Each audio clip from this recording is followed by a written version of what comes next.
नमस्कार बच्चों, मैं करण लर्न शेयर में आपका हार्दिक स्वागत करता हूं। तो आज मैं वापस से आप लोगों के बीच में हाजिर हूं हमारा चैप्टर नंबर 3 का बंधुत्व जाति और वर्ग का जो हमारा चैप्टर चल रहा था उसका लेक्चर नंबर 5 लेकर। तो आप सब लोगों को मुझे पूरी उम्मीद है समझ में आ रहा होगा, मज़ा आ रहा होगा हिस्ट्री पढ़ने में। तो आ रहा है ना सब लोगों को मज़ा? बिल्कुल आ रहा है सर। और क्यों नहीं आया मज़ा? तो जैसा मैंने आपको लेक्चर नंबर 1 में बताया था कि ये जो पूरा चैप्टर है बिल्कुल हलवा है। क्या है? बिल्कुल हलवे की तरह है। आप लोगों के सामने एकदम से परोस दिया जाता है ना हलवा, और आपको खाने में बहुत टेस्टी लगता है। तो वो हलवा मैं आप लोगों के सामने परोस रहा हूँ और आपको क्या है, बस उसको खाना है। और वो सर कैसे? वो ऐसे कि मैंने आपको पहले दिन ही कहा था कि हमें केवल बुक में जो लिखी हुई है उन बातों की तरफ नजर नहीं देना, अपन को आज के साथ उसको कंपेयर करके देखना है कि आजकल इस सोसाइटी में वैसा हो रहा है या नहीं हो रहा। हम जो ये जो टॉपिक पढ़ रहे हैं हमारा बंधुत्व जाति और वर्ग, ये किसके बारे में पढ़ रहे हैं? हम समाज के बारे में पढ़ रहे हैं, सोसाइटी के बारे में पढ़ रहे हैं। तो यहाँ पे वो ही घटनाएं घटित हुई थी जो आज की वर्तमान सोसाइटी में भी घटित हो रही है। ये बात मैंने आप लोगों को पहले ही क्लियर कही थी कि आज का जो टॉपिक है, आज का क्या, ये हमारा जो आज लेक्चर है पूरा जो आपका चैप्टर नंबर 3 है वो पूरा टोटल डिपेंड किस पे है? महाभारत पे। और महाभारत में उस समय जिस तरीके से जो समाज में घटनाएं घटित होती थी, सामाजिक जीवन कैसा था, उसके बारे में बताया गया है। और वही बातें आज भी हम लोग देख रहे हैं, हमारे आंखों के सामने वो चीज़ें घटित हो रही है। तो बिल्कुल क्या है, एक तरीके से प्रैक्टिकल है हमारे लिए।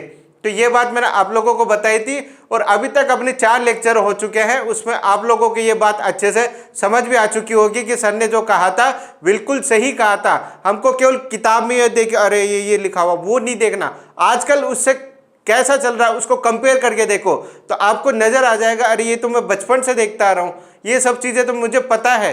वही चीज़ तो क्या लिखी हुई है, बुक में लिखी हुई है, तो उसी को अपन को क्या है, पढ़ना है। तो इंटरेस्ट के साथ में उस चीज़ को आप पढ़ने लग जाओगे। ठीक है?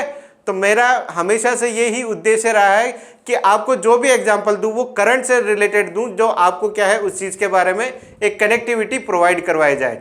ठीक है? तो आ रहा है ना मज़ा आप लोगों को पढ़ने में? आ रहा है ना? तो चलो शुरू करते हैं हम हमारा आज का लेक्चर नंबर 5 बंधुत्व जाति और वर्ग का। तो सबसे पहले अपन लोग क्या करते हैं, वही सर जो हमारा रोज का जो काम है वो कि हम क्या करते हैं, कल हमने जो पढ़ा था, कल का जो लेक्चर जो था उसमें जो भी हमने पढ़ा उसके बारे में हम एक बार से क्या करते हैं, रिवीजन करते हैं। जैसे कि सबसे पहले आप लोग बताओ कि हम उसमें अपन ने क्या क्या पढ़ा था। तो उसमें पढ़ा था सर अपन ने किसके बारे में? वर्ण व्यवस्था के बारे में, उचित जीविका।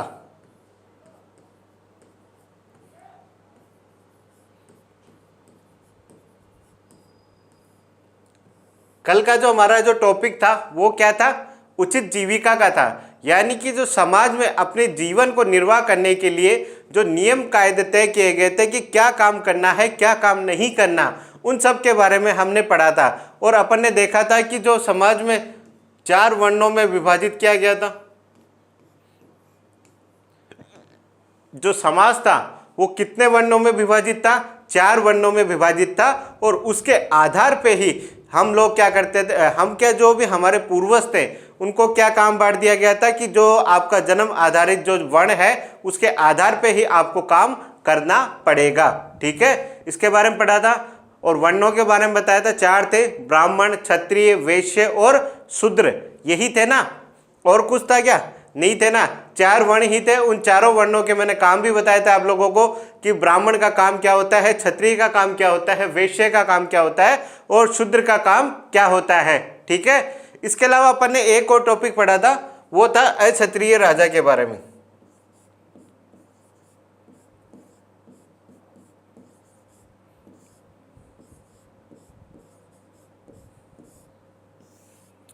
वो किससे संबंधित था सर?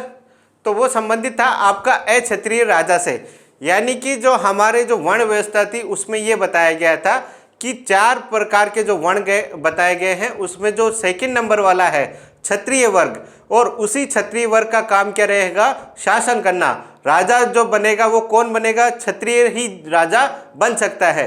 लेकिन इसके अलावा भी हमको कुछ ऐसे एग्जाम्पल देखने को मिले जिन्होंने इन वर्ण व्यवस्था के परे जाके अपना राज्य स्थापित करा और जो राजा के जो क्षत्रिय होना जो कंपलसरी बताया गया था उसको इग्नोर किया। और उसमें जो सबसे बड़ा एग्जाम्पल अपन ने देखा वो किसका था? मौर्य साम्राज्य का।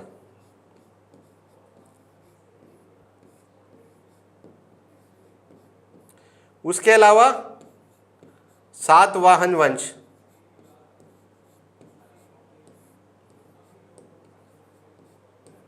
ठीक है, यही थे ना कि जो अक्षत्रिय राजाओं के एग्जाम्पल में मौर्य वंश था, सातवाहन वंश था। तो मौर्य वंश में मैंने आपको कहा था कि जो चंद्रगुप्त मौर्य है उनको ब्राह्मण ग्रंथों के अनुसार क्या बताया गया है? शूद्र बताया, निम्न कुल का बताया गया है। और बौद्ध ग्रंथ जो है वो ये कहते हैं कि वो क्या थे? एक क्षत्रिय थे, ठीक है। और सातवाहनों की बात करें तो वो किस कुल से आते थे? तो वो ब्राह्मण कुल से आते थे, ठीक है। तो ये था हमारा कल का रिवीजन, कल का रिकेप, रिकॉल, जो भी आपको कहना है वो कह सकते हो। और आज अब हम चालू करते हैं हमारा इसके आगे का जो टॉपिक है उसके बारे में। तो जाति और सामाजिक गतिशीलता, यानी कि उस समय पे जाति किस प्रकार से थी, समाज में किस प्रकार से गतिशीलता वहां पे थी, उसके बारे में हम बात करते हैं। और कल अपन ने कल भी बात करी थी कि जाति क्या होती है, जाति क्या होती है उसके बारे में मैंने आपको कल भी बताया था, आज फिर बताता हूं। उससे पहले आप लोग एक बार इसका स्क्रीनशॉट ले लो और फिर अपन इसके बारे में डिस्कस करेंगे।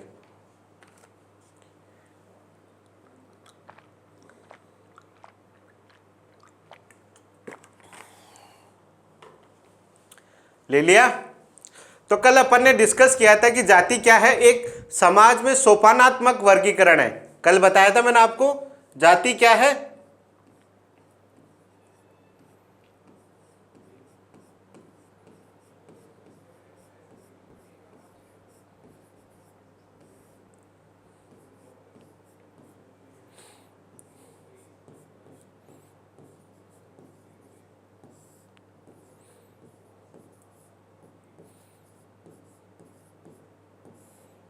ठीक है, कल बताया था ना मैंने आप लोगों को कि जाति क्या है? एक सोपानात्मक सामाजिक वर्गीकरण है, यानी कि समाज को किस में भी डिवाइड किया गया था?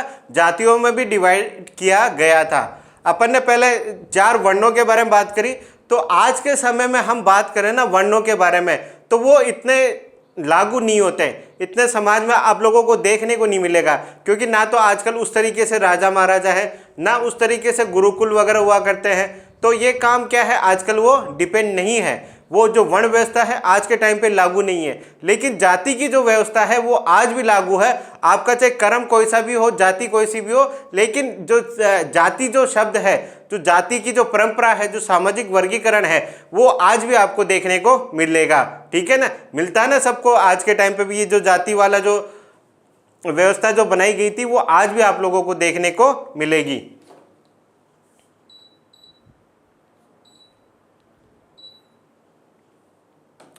है ना।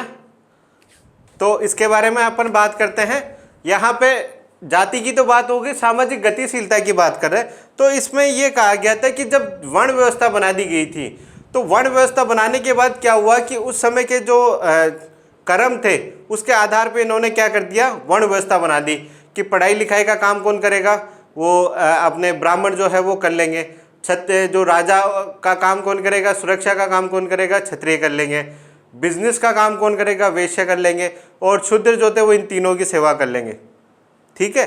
लेकिन धीरे धीरे फिर क्या है, इनको और चीज़ों का पता चलता है, समाज में रहने वाले और लोगों का पता चलता है। जैसे जो समाज की जो मुख्य धारा थी उससे बिल्कुल अलग हटके जो लोग थे उनके बारे में पता चलता है।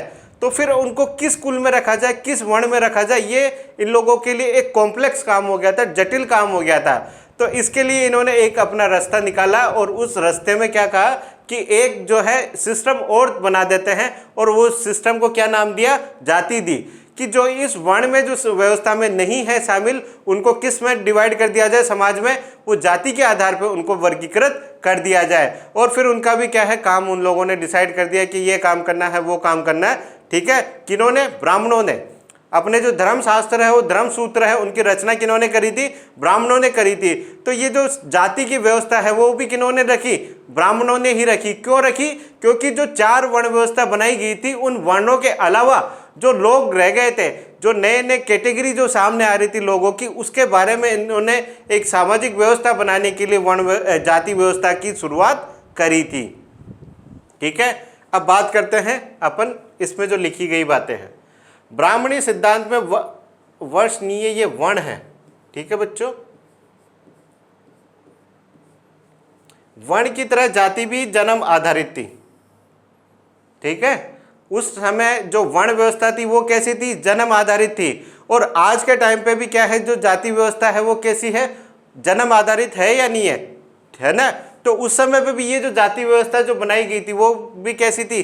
जन्म के आधार पे थी। आप लोग खुद देखो, आप अगर जिस जाति में जिस कुल में पैदा हुए हो आप उसको चेंज नहीं कर सकते हो।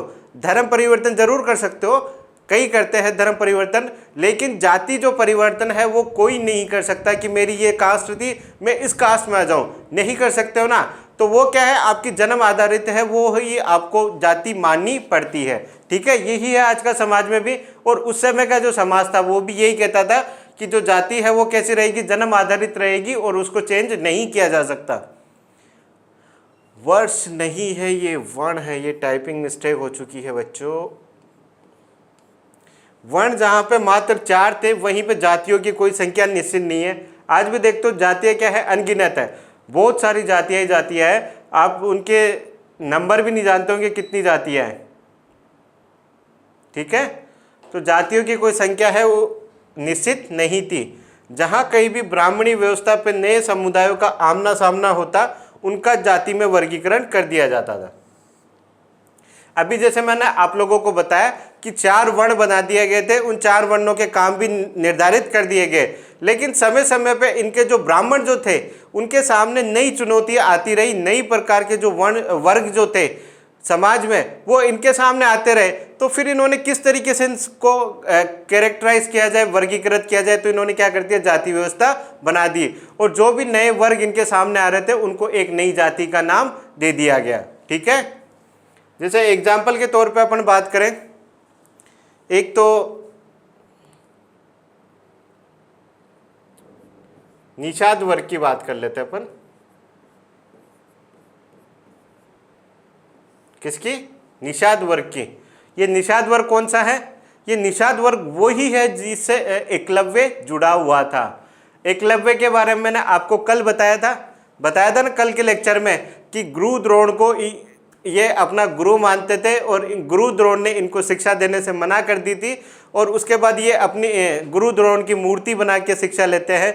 और उसके बाद में गुरु द्रोण आते हैं, उनसे गुरु दक्षिणा मांगते हैं, जिसमें उनको अंगूठा काट के देना पड़ता है। देते हैं ना। एकलव्य के बारे में तो सबने सुना ही होगा। तो जो वो एकलव्य थे वो किस वर्ग से आते थे? इस वर्ग से आते थे। एकलव्य जो है वो किस वर्ग से आते थे? निषाद वर्ग से आते थे। और निषाद वर्ग का जो काम था वो था जंगलों में रहने का, और जंगलों से जो भी वस्तु प्राप्त होती थी उसका वो लोग सेवन किया करते थे। ठीक है, तो ये था इस प्रकार से जो नए नए जो वर्ण आए उनके बारे में बात करना। ठीक है,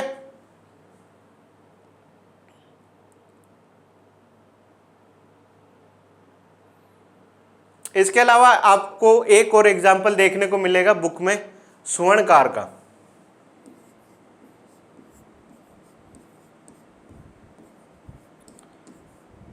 जिसको आज के टाइम पे अपन सुनार के नाम से भी जानते हैं। ठीक है, जो निषाद वर्ग हो गया, स्वर्णकार हो गया, यानी जो सोने के जो काम करते हैं, सोने के जो आभूषण बनाने का काम करते हैं, उनको क्या कहा जाता है? स्वर्णकार कहा जाता है। और अपन अपनी लैंग्वेज में उनको क्या कहते हैं? सुनार कहते हैं। तो ये भी उस समय पे किसी प्रकार का कोई वर्ग बनाया हुआ नहीं था। जाति व्यवस्था के अनुसार वर्ण व्यवस्था में ऐसा कोई काम नहीं निर्धारित किया गया था। लेकिन जैसे जैसे नए वर्गों का आमना सामना हुआ फिर एक जाति व्यवस्था बना दी गई, उसमें इनको दे दिया गया। एक आपको बुक में एक और एग्जाम्पल देखने को मिलता है आपको, रेशम के बुनकरों का।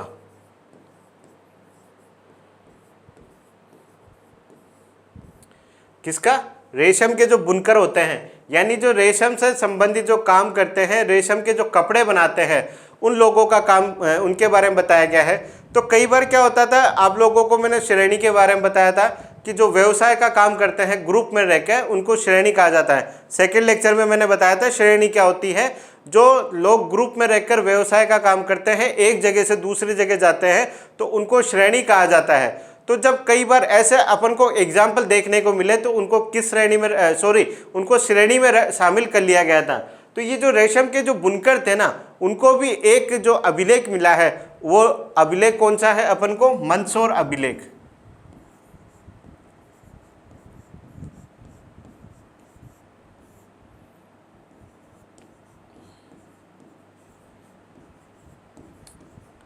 एक अपन को अभिलेख मिला है मंदसौर अभिलेख, और मंदसौर अभिलेख के अकॉर्डिंग हमको इन रेशम बुनकरों के बारे में पता चलता है। रेशम बुनकरों के बारे में ये बताया गया है कि ये जो मूलतः किस जगह से रहने वाले थे, इनका जो ओरिजिन है, मूल जो निवास था, मूलतः ये कहाँ के थे? वो थे आपके लाठ प्रदेश गुजरात के।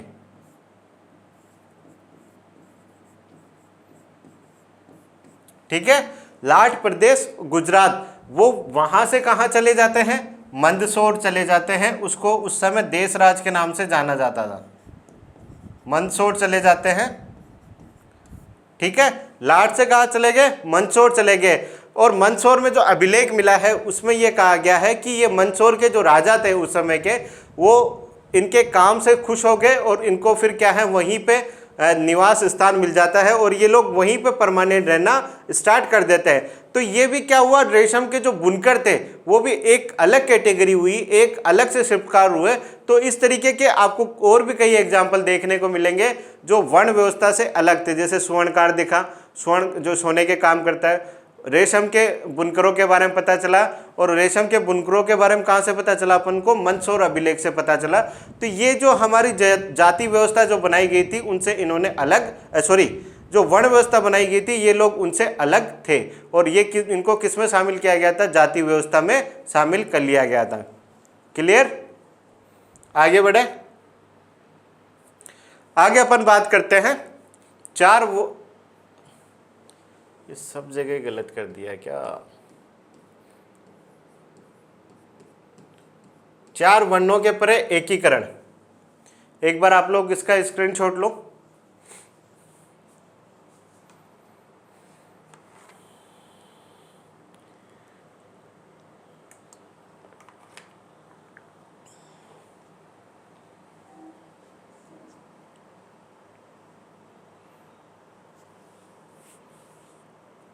ले लिया? तो शुरू करें आगे। तो अब बात की जा रही है आपका एकीकरण की, कि जो 4 वर्ण जो बताए गए थे, 4 वर्ग बताए गए थे, उनके अलावा समाज में किस प्रकार से एकीकरण किया गया था। ठीक है, तो पहला जो है पॉइंट, उपमहाद्वीप में पाई जाने वाली विविधताओं की वजह से यहाँ हमेशा से ऐसे समुदाय पाए गए जिन पे ब्राह्मणी विचारों का कोई प्रभाव नहीं पड़ा। ठीक है, अपना उपमहाद्वीप किसे कहते हैं उसके बारे में मैंने बताया। भारतीय उपमहाद्वीप में कौन कौन से क्षेत्र है उसके बारे में मैंने आपको बता चुका हूँ, फिर आपको बताता हूँ मैं। उपमहाद्वीप वो क्षेत्र होता है जो 3 ओर से पानी से घिरा हुआ होता है।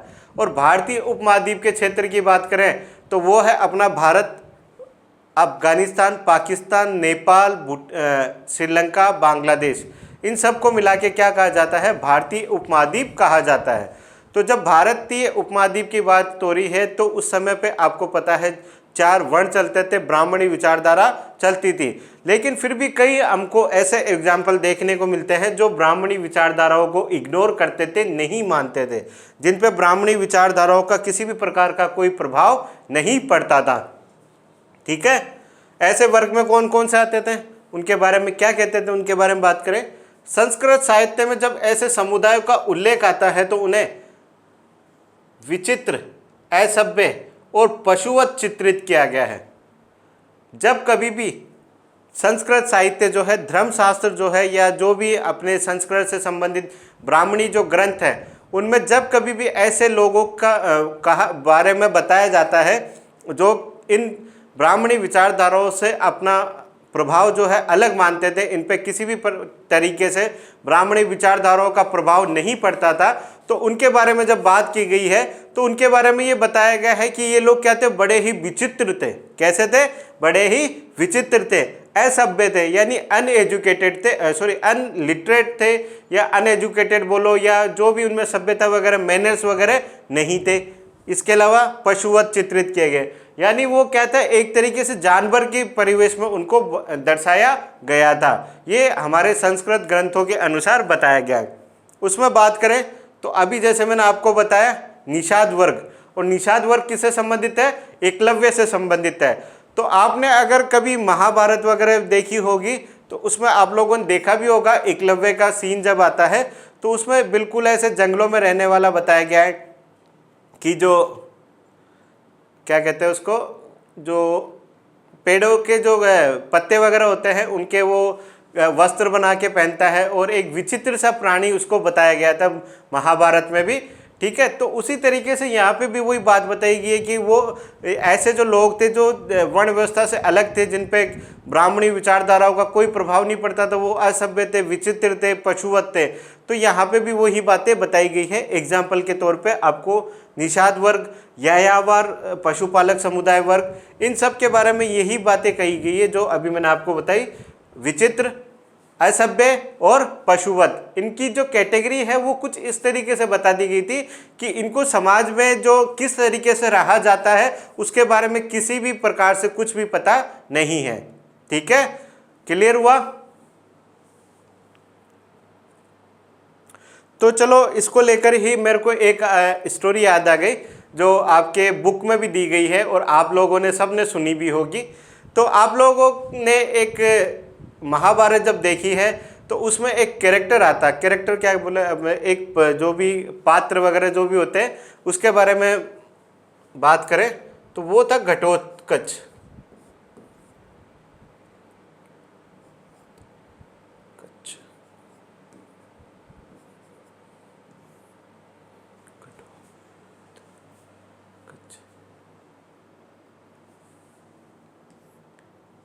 एक उसमें पात्र आता है घटोत्कच।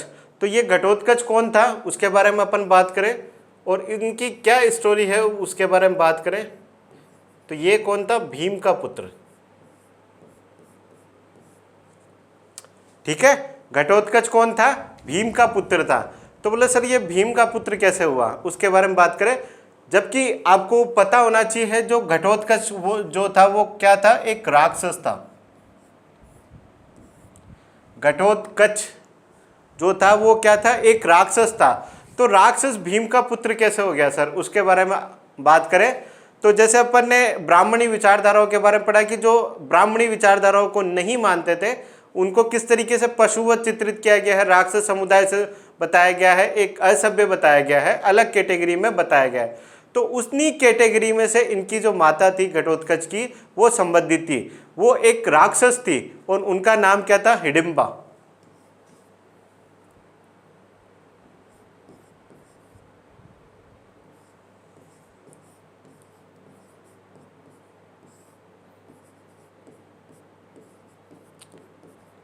घटोत्कच जो था वो भीम और हिडिंबा का पुत्र था। ये जो हिडिंबा थी वो कौन थी? एक राक्षस थी। अब राक्षस थी तो सर शादी कैसे हो गई? वो तो एक इंसान थे। तो वो ऐसा हुआ बच्चों, एक बार ये जब जंगल में वास कर रहे थे पांडव, तो वहाँ पे एक गुफा थी जिसमें एक राक्षस रहता था, और वो राक्षस था इसका हिडिंबा का भाई। ठीक है, हिडिंबा का भाई था। और वहाँ पे जब इस गुफा से ये लोग गुजर रहे थे तो वहाँ पे हिडिंबा भीम को देख लेती है, और भीम की जो बॉडी शोडी थी ना उसको देख के वो क्या है, इस पर मोहित हो जाती है कि इतना बलशाली व्यक्ति कोई पुरुष उसने पहली बार जीवन में देखा था। इस वजह से वो क्या है, इस पर मोहित हो जाती है। रात के समय में हिडिंबा का जो भाई था, जो राक्षस था, वो इनको खाने के लिए जो पास से जब गुजरते हैं तो राक्षसों को एक स्मेल आ जाती है। जब कोई मनुष्य पास में से गुजरता है तो उसको क्या है, स्मेल आ रही थी, और उस स्मेल की वजह से वो उन पर हमला करता है। उसकी वजह से जो भीम है और उस राक्षस में उन दोनों के बीच में युद्ध होता है, उसमें वो उसको मार देता है। जो भीम है वो उस राक्षस को मार देते हैं, उसका वध कर देते हैं। उसके बाद में हिडिंबा आती है, और हिडिंबा जो कुंती थी पांडवों की माता, उसके सामने अपना जो प्रेम जो था भीम के प्रति उसके बारे में बताती है कि मैं एक जाति से राक्षस हूँ, लेकिन फिर भी मैं आपके पुत्र को देख के मोहित हो गई हूँ और शादी करना चाहती हूँ। इसके बाद में थोड़ा बहुत नाज नकुर होती है, लेकिन बाद में क्या है, जो भीम और भीम की जो माता जी थी वो दोनों मान जाती हैं। बाद में कुछ समय हिडिंबा और भीम जो है वो साथ व्यतीत करते हैं, जिसकी वजह से जो संतान उत्पत्ति होती है वो कौन थे, घटोत्कच थे। ठीक है, और महाभारत के युद्ध में इनका भी एक बहुत बड़ा योगदान था। ठीक है, तो ये थी हिडिंबा की कहानी और भीम की कहानी। घटोत्कच की उत्पत्ति कैसे हुई इसके बारे में मैंने आपको बताया। तो ये जो राक्षस वर्ग वगैरह बताए गए थे वो क्या थे, बिल्कुल एक समाज से परे थे। इनकी जो 4 वर्ण जो बनाए गए थे वो उससे अलग थे, एक अलग कैटेगरी के थे। ठीक है, तो ये जो यहाँ पे आपकी बुक में इनकी जो एक स्टोरी बताई गई है वो इस वजह से ही बताई गई है कि आपको ये बातें समझ में आए कि जो समाज में जो वर्ण व्यवस्था बनाई गई थी उससे भी कुछ अलग होते थे। ठीक है, और एक और आपको मैं बताऊं, आजकल आप लोगों ने बहुत सुना होगा कि अभी के टाइम पे हिंदू धर्म में सबसे ज़्यादा एक जो देवता है जिसको काफ़ी ज़्यादा माना जा रहा है, और वो है खाटू श्याम जी। तो जो खाटू श्याम जी है उनके पिता का नाम आप लोग सर्च करके बताना कि उनके पिता का नाम क्या था। ठीक है, और आपको पता चलेगा नेक्स्ट लेक्चर में इनके पिता का नाम क्या था। और मैं आपसे क्यों पूछ रहा हूँ, क्योंकि मैंने आपको उसका आंसर यहाँ पे बता दिया है। आप लोगों को इनडायरेक्ट तरीके से उनका आंसर बता चुका हूँ, तो आप लोग पता करना। और ठीक है, बाकी डिस्कशन अपन बाद में करेंगे कल के लेक्चर में। ठीक है, एक आज वापस से छोटी सी रिक्वेस्ट कर ली जाती है आपसे, आज स्टार्टिंग में नहीं की, आज अब कर लेते हैं कि जो हमारा टेलीग्राम चैनल है लर्न एंड शेयर आर्ट्स का, उसको आप लोग ज्वाइन कर लें, जिससे क्लासों का जो शेड्यूल रहेगा, टेक्स्ट जो भी टेस्ट वगैरह का शेड्यूल रहता है वो आपको पता चल जाएगा। ठीक है, तो अभी जो भी बच्चे हैं जिन्होंने टेलीग्राम चैनल ज्वाइन नहीं किया है उसको ज्वाइन कर लें। आगे बात करते हैं 4 वर्णों से परे अधीनता और संघर्ष के बारे में। अधीनता के बारे में तो आप लोग जानते हो, यानी किसी की गुलामी करना, किसी के वश में रहना। और संघर्ष जो आप सब लोग कर रहे हो अभी के टाइम पे, अब इतनी भयंकर गर्मी में आप लोग पढ़ाई कर रहे हो, वो एक प्रकार से संघर्ष से कम नहीं है। ठीक है, और ये संघर्ष तब रंग लाएगा जब आप 100 आउट ऑफ 100 लेके आओगे। ठीक है, तो संघर्ष और अधीनता के बारे में बात करें, एक बार आप लोग स्क्रीनशॉट ले लो।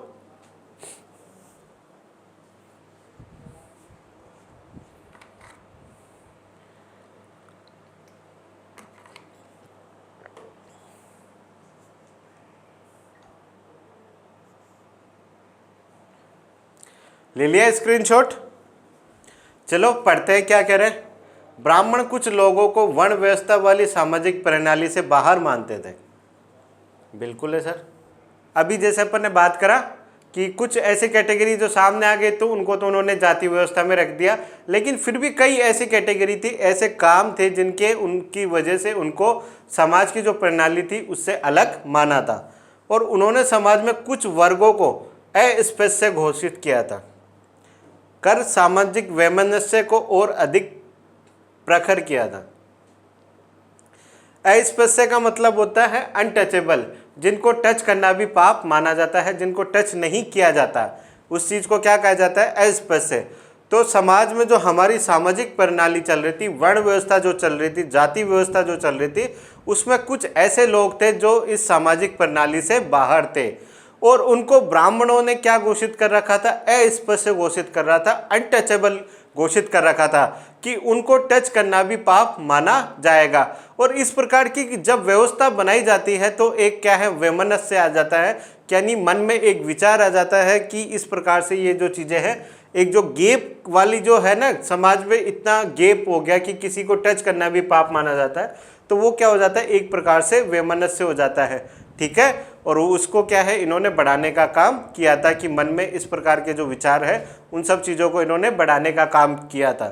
तो अस्पृश्य से इन्होंने किस प्रकार से कहा था उसके बारे में बात करें। तो अपने को पवित्र मानने वाले लोग अस्पृश्यों से भोजन नहीं प्राप्त करते थे। पवित्रता के इस पहलू के ठीक विपरीत कुछ कार्य ऐसे थे जिन्हें दूषित कहा जाता था। ब्राह्मणों का यह मानना था कि कुछ कर्म, खास तौर पे वे जो अनुष्ठानों के संपादन से जुड़े हैं, पुनीत है, पवित्र थे। एक बार आप लोग स्क्रीनशॉट लो, फिर अपन एक एक के बारे में डिस्कस करते हैं।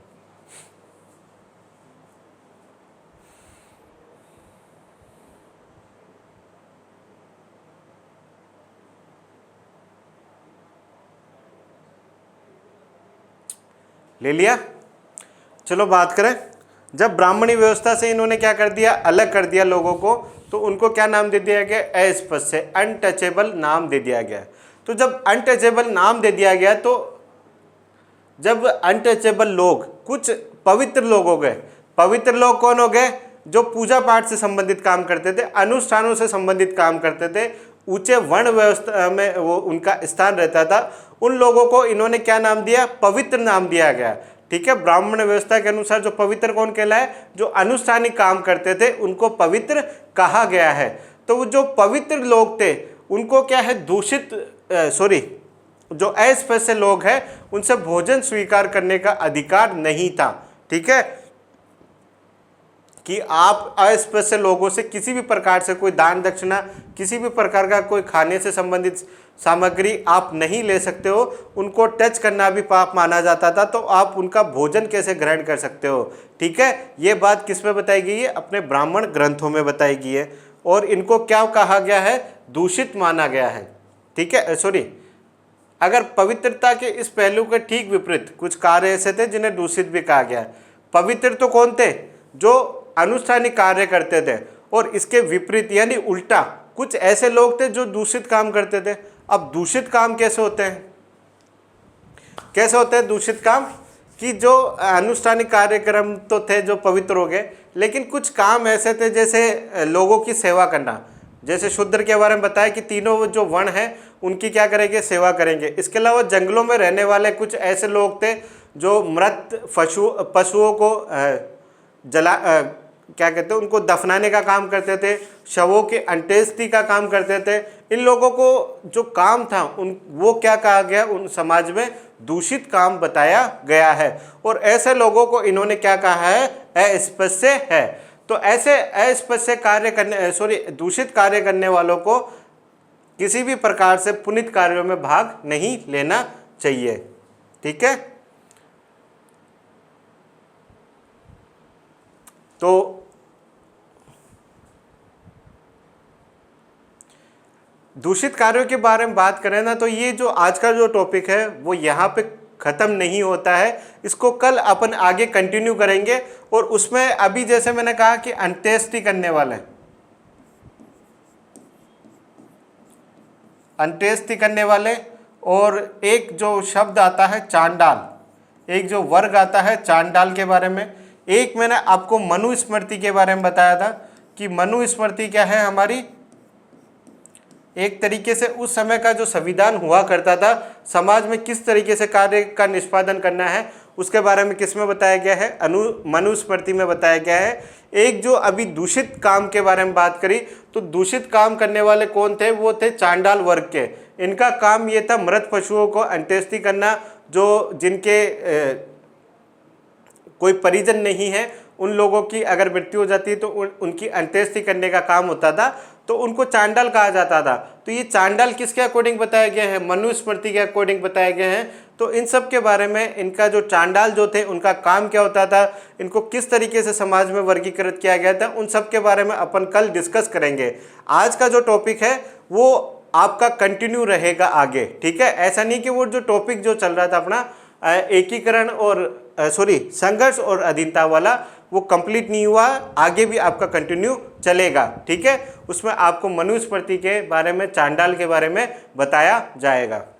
ठीक है, लेकिन आज हम यहीं पे विराम देते हैं अपनी क्लास को। और आपको क्लास से संबंधित किसी भी प्रकार की कोई दुविधा है, कोई भी डाउट है आपके मन में कि सर ये चीज़ समझ में नहीं आ रही, तो आप मुझे कमेंट कर सकते हो। अगर लाइव में आप कमेंट नहीं कर पा रहे हो, अपने डाउट के बारे में नहीं बता पा रहे हो, तो कोई बात नहीं, आप जो क्लास कंप्लीट होने के बाद में जो कमेंट सेक्शन होता है उसमें आप अपने कमेंट टाइप कर दें। मैं उसको जो चैप्टर का लास्ट लेक्चर होता है उसमें शामिल जरूर करूंगा, ठीक है। लेकिन जो भी आपका कमेंट है वो स्टडी से रिलेटेड होना चाहिए, ऐसे और किसी भी प्रकार से कोई कमेंट उसमें शामिल नहीं किया जाएगा। और मुझे पूरी उम्मीद है आप लोगों को ये बहुत अच्छे से समझ में आ रही होगी बात, ठीक है। Okay, thank you so much.